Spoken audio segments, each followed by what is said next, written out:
Okay, federal unit complaint.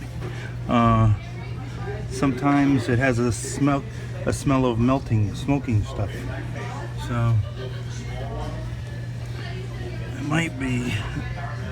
So I checked the start capacitor. Supposed to be 161 to 193, and we're looking at 156. So we're below where we're supposed to be. So maybe just in the thing, if it has a hard start or something, it's not doing it, and the start relay is kind of getting hot or something. So, yeah, so that's about all I can figure, unless you guys got any suggestions. I don't see anything else. I think it needs a new start relay. I think it's 10 years old. Time for new start components on this thing.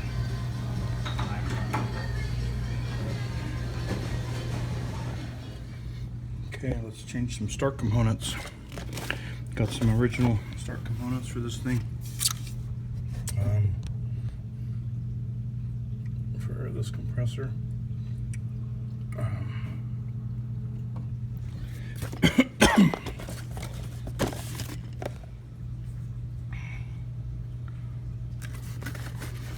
Okay, we got start capacitor kit. We get the real start capacitor hopefully here, since we got two Tecumseh parts. I wanted it to fit. Looks like it probably should. Hopefully. We got the blade resistor across it. Didn't want to go for one of those cheapo Chinese kits because people get in here and I didn't want the thing just hanging. Anyways, Johnstone has real good pricing for us contractors on these parts. So just a heads up for the original parts, and they get them in within a day or two. So just a heads up for you guys. The overload kit, the real Tecumseh one. Tecumseh overload kit. I think this should be start relay. Why does this say? Oh, this is overload kit. Wrong. Huh. Overload's a no. That's weird. Huh.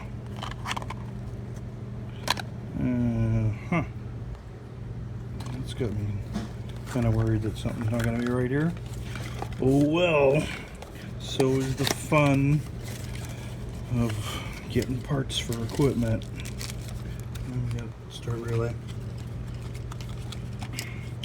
So let's get this party started. Let's get this done. Alrighty, let's see what we got for the new start capacitor. Make sure it's ohms out. But you know, even this original start kit, they don't come with the cap. You have to reuse the old cap. So anybody know where you can get these caps for the start caps? Man, they sure don't like providing those. Anyways, all right, thanks. Okay, we're supposed to be 161 to 193. Let's see what we get. 162. It's in there on the low side, but it's in there. Better than the other one.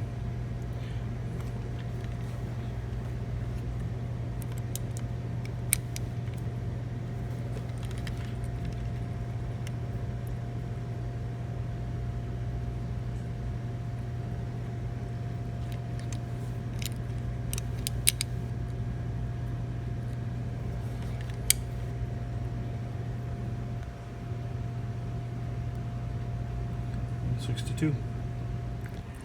Okay, let's see how we can get. See if I can do this. I gotta see if I can do some one-handed stuff here. Get some video going. Okay, let's see if you can see this. How to get the start capacitor out of the little hanger. So use a teeny little screwdriver. Pop that little hooky up. Feel for the bottom one. Give it a little pry.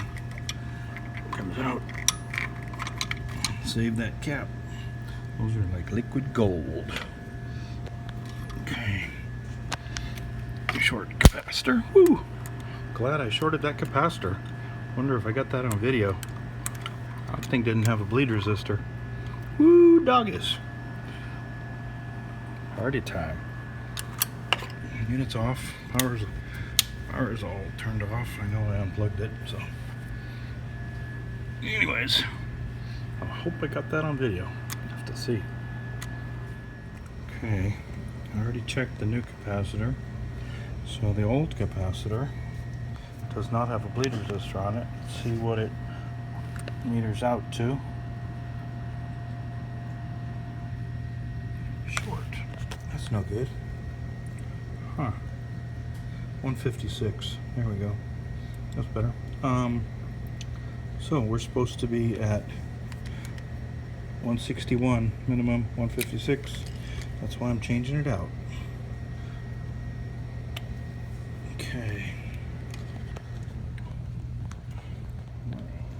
Okay. Got our 2 capacitor wires sticking out here. 3 neutrals.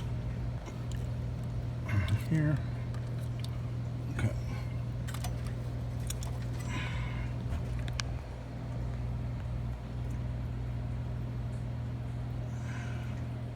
Okay. It's got the new overload in. There's the old one. 10 years old. Just changing out start components. Start relay was smelling a little stinky. So. Alright.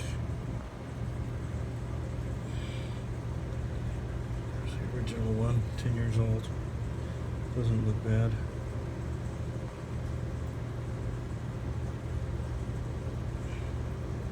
Good spare for the truck.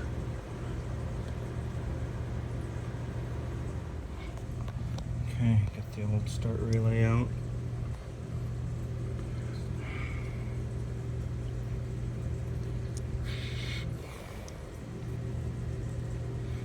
$10 old. Put a new one in.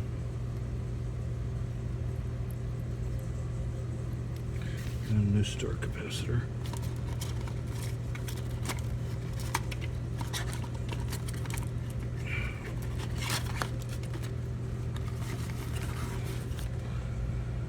Okay.